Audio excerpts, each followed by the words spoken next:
네, 오늘 우리가 함께 나눌 하나님 말씀은 전도서 5장 1절에 기록되어 있는 본문의 말씀입니다.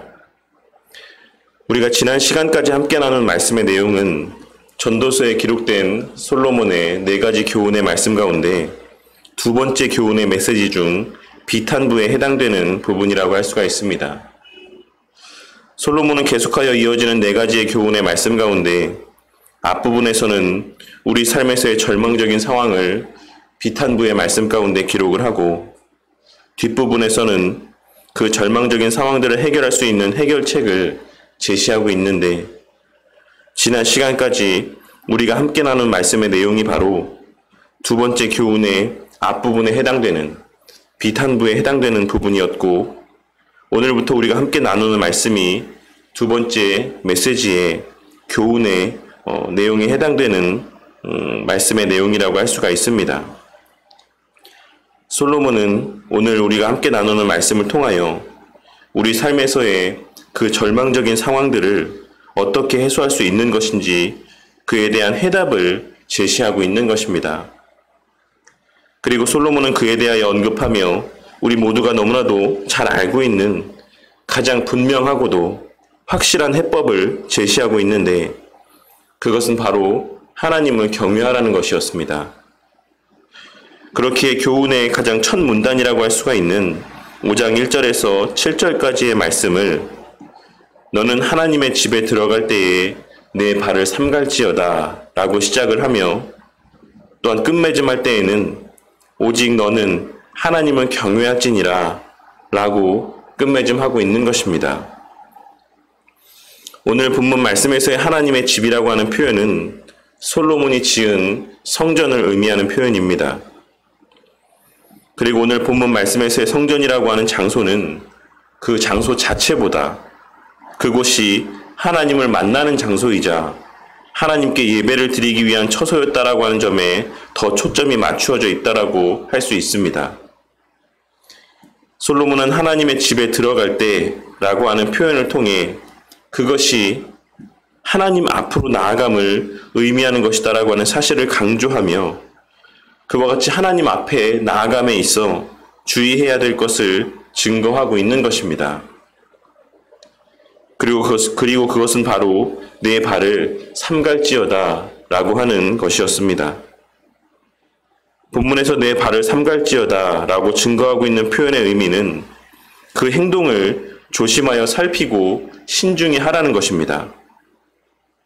성경에서의 발은 인간의 행동을 나타내는 의미로 종종 사용되곤 하는데 그 이유는 사람의 발이 그 사람을 잘못된 길로 걸어가게 만들기도 하고 또한 때로는 바른 길을 걸어가게 하기도 하는 가장 중요한 수단이 되기 때문입니다. 그러니 솔로몬은 이 1절 말씀에서의 너는 하나님의 집에 들어갈 때에 내 발을 삼갈지어다 라고 하는 말씀의 표현을 통해 하나님 앞에서 우리의 예배드리는 자세와 마음이 어떠해야 되는지를 증거하고 있는 것이라 할 수 있는 것입니다. 그렇다면 솔로몬은 하나님을 경외함에 있어 왜 가장 먼저 예배의 자리에서의 우리의 모습을 언급하고 있는 것이겠습니까? 그것은 바로 예배 때의 우리의 몸가짐과 마음가짐이 우리가 하나님을 경외하는가 경외하지 않는가 라고 하는 것을 가장 잘 나타내 보여주는 수단이 되는 것이라고 할 수 있기 때문일 것입니다. 구약의 이스라엘 백성들에게 있어 성전은 하나님의 임재를 가시적이고 또한 실제적으로 나타내 보여주는 상징적이자 또한 실제적인 장소였습니다. 구약의 이스라엘 백성들에게 있어 성전은 하나님의 임재를 실제로 체험할 수 있게 해주는 그와 같은 실제적인 의미에서의 하나님과의 교제의 장소였던 것입니다. 그러니 하나님께서는 그 하나님께서 임재하시는 가시적이고 실제적인 장소에서도 그 몸과 마음가짐을 바르게 하지 않는다라고 하면 그 삶의 모습 속에서 그의 마음과 행동이 어떠할지는 뻔한 것이다라고 하는 의미를 솔로몬을 통해 이 말씀으로 우리 가운데 증거하고 있으신 것이라 할 수 있는 것입니다. 하나님 앞에 제사를 드리는 장소에서는 거룩한 모습을 보이다가도 실제의 삶 속에서는 악한 말과 행동들을 나타내 보이는 이들이 많이 있는데, 하물며 하나님 앞에 예배드리는 장소에서도 그 하나님을 경외하는 마음으로 스스로의 말과 행동을 조심하지 않는다라고 하면 그것은 그가 하나님을 경외하는 자가 아니라고 하는 사실에 대한 확실한 증거가 되는 것임을 오늘 말씀을 통해 증거하고 있으신 것입니다.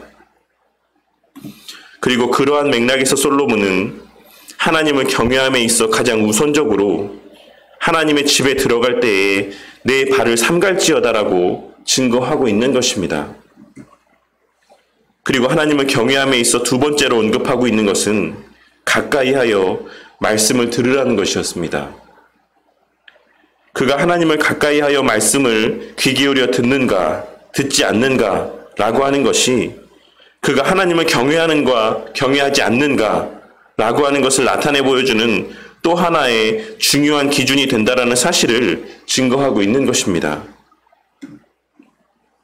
이는 우리의 하나님 앞에서의 경외의 마음이 우리의 다른 외적인 행함을 통해 증거되는 것이 아닌 하나님의 말씀에 귀를 기울이고 그 말씀을 귀하고 가치 있게 여기며 듣는 모습을 통해 증거되는 것이다라고 하는 사실을 의미하는 것이라고 할 수 있습니다.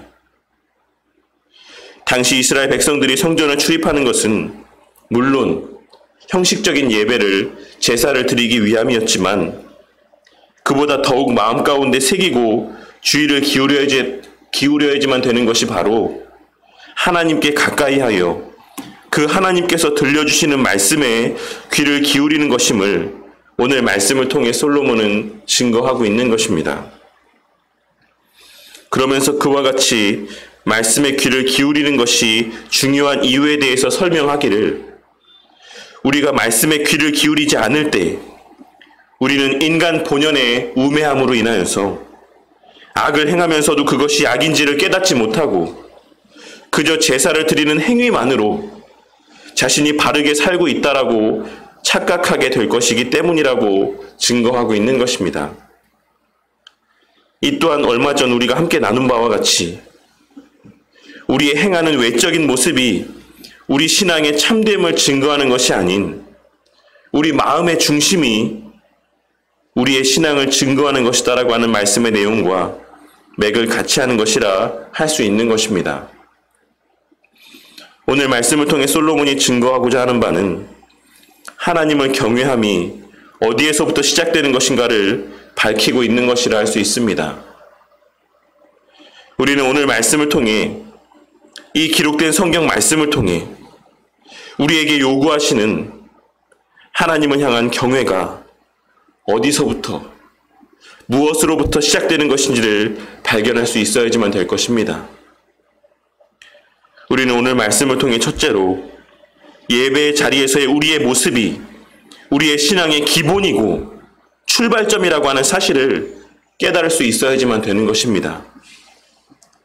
예배의 자리에서의 신앙의 모습은 우리의 신앙의 전부를 나타내 보여주는 것이 아닌 우리 신앙의 기본이 잡혀 있는가, 우리 신앙에서의 가장 기본적인 요소들이 우리 마음 가운데 갖추어져 있는가, 우리 신앙의 출발점이라고 할 수 있는 하나님을 경외함이 우리 마음 가운데 있는가 라고 하는 사실을 보여주는 시금석과도 같다라는 것입니다. 우리가 하나님 앞에 예배드리는 자리에서도 몸가짐을 단정히 하고 마음가짐을 바르게 하지 않으면서 세상 속에서 하나님 앞에 바른 신앙의 삶을 살아가고 있다라고 이야기할 수 있겠습니까? 만일 그러하다라고 하면, 만일 우리의 입에서 그와 같은 말들이 고백되어진다라고 하면 그것이 얼마나 앞뒤가 맞지 않는 궤변이라고 할 수가 있겠습니까? 우리는 예배의 자리에서 그 몸가짐과 마음가짐을 바르게 하여야 된다라는 사실을 오늘 말씀을 통해 깨닫고 마음 가운데 새겨야지만 될 것입니다. 우리는 예배의 자리에서 그 마음가짐을 바르게 하는 것도 중요하지만 동시에 우리의 몸가짐, 우리의 차림새를 단정히 하는 것 또한 중요한 것임을 오늘 말씀의 내용을 통해 발견할 수 있어야지만 된다는 것입니다. 우리가 세상에서의 높은 사람을 만나는 자리에서도 함부로 행동하지 아니하고 아무 옷이나 편하게 입고 그 만남의 자리 가운데 나아가지 않는 것처럼 예배의 자리 가운데 함께 하신 하나님을 우리가 진정 인지하고 있다라고 하면 우리는 그 예배의 자리 가운데 아무런 부담도 없이 아무런 눌림도 없이 그저 편하게 편한 차림으로 나들이 가듯 그와 같이 발걸음하지는 않을 것이 분명한 것입니다. 또한 둘째로 그 예배의 자리에서의 말씀에 대한 집중이 우리의 하나님에 대한 신뢰와 경외심을 나타내 보여주는 또 하나의 중요한 척도임을 명심해야지만 되는 것입니다. 예전에 박근혜 대통령이 재직 중에 있을 때에 회의가 있는 자리가 있으면 모든 참모들이 그 회의 때마다 수첩을 들고 가서 그 말을 열심히 적고 녹음까지 하였다라고 합니다.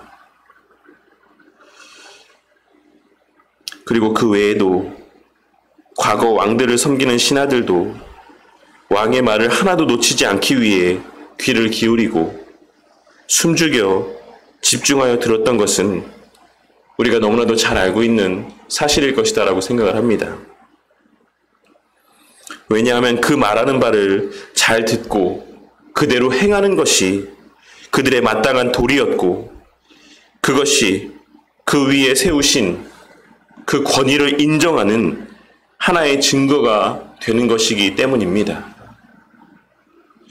그런데 하물며 우리 하나님의 말씀이 선포되는 자리에서 그 하나님의 말씀 가운데 귀를 기울이지 않는다라고 하면 우리가 입으로 아무리 하나님을 경외한다라고 매 순간 모든 자리에서 증거한다고 할지라도 그 입술로 고백되어지는 경외함이 참된 경외라고 할 수가 있겠습니까? 그 진심이 담긴 그 경외의 마음이 담긴 고백이라고 할 수가 있겠습니까? 말씀이 곧 하나님이신데 그 말씀 가운데 귀를 기울이지 않으면서 나는 하나님을 사랑하고 나는 하나님을 신뢰하고 나는 하나님을 경외한다라고 이야기하는 것이 말이 되는 것이라고 할 수 있겠습니까? 우리 삶에서의 모든 문제들을 해결할 수 있는 궁극의 해결책은 하나님과의 온전한 관계 가운데 거하는 삶을 살아가는 것인데 그 하나님과의 온전한 관계의 시작은 하나님을 경외함에서 시작되는 것이고 그 하나님을 경외함은 바로 하나님 앞에서 즉 하나님께 예배드리고 주의 말씀을 듣고 주님 앞에 예배드리는 그 자리에서 시작되는 것이다라고 하는 사실을 솔로몬은 오늘 말씀을 통해 증거하고 있는 것이고 우리는 이 말씀의 내용들을 통해 그 사실을 반드시 깨달아야지만 되는 것입니다. 그리고 무엇보다 그와 같은 예배의 자리에서의 우리의 그 경외의 마음들은 우리의 행위로 표출되어지는 것이 아닌 그 자리에서 선포되는 하나님의 말씀으로 말미암는 우리 하나님에 대한 바른 인식과 나 자신의 존재에 대한 바른 깨달음, 무엇이 옳고 무엇이 그른지에 대한 자각과 그로 말미암은 하나님 앞에서의 우리의 죄인됨과 부족과 연약을 깨닫게 되는 가운데 시작되는 것임을 깨닫고 명심하며 마음 가운데 새기는 우리 모두가 되기를 바라겠습니다. 오늘 말씀을 통해 하나님을 경외하는 마음은 어디서부터 시작되고 무엇으로 말미암는 것인지를 바르게 깨닫고 우리에게 허락하신 하나님 앞에서의 예배드릴 수 있는 특권을 귀하게 여기며 그 자리에서의 우리에게 베풀어 주시는 영적인 유익들을 온전히 받아 누리는 저와 우리 성도님들이 되기를 바랍니다. 그리하여 그 성도의 특권인 그 예배의 자리에서의 선포되는 그 하나님의 말씀들을 귀 기울여 듣고 그 말씀들을 통해 스스로의 삶을 돌아보게 되고 그 말씀을 통해 하나님의 위대하심과 전지전능하심과 우리를 사랑하심을 깨닫게 되므로 우리의 마음 그 깊숙한 곳에서부터 하나님을 향한 경외의 마음들이 생겨나게 되고 그 경외의 마음들이 날마다 더욱 증진되어 가므로 우리의 모든 삶의 시간들 속에 하나님과의 온전한 관계가 우리 가운데 체험되어지고 그러한 관계 안에서 하나님께 영광 돌리는 정말 의미 있고 가치 있는 삶을 살아가는 우리 모두가 되기를 주님의 이름으로 간절히 축원합니다.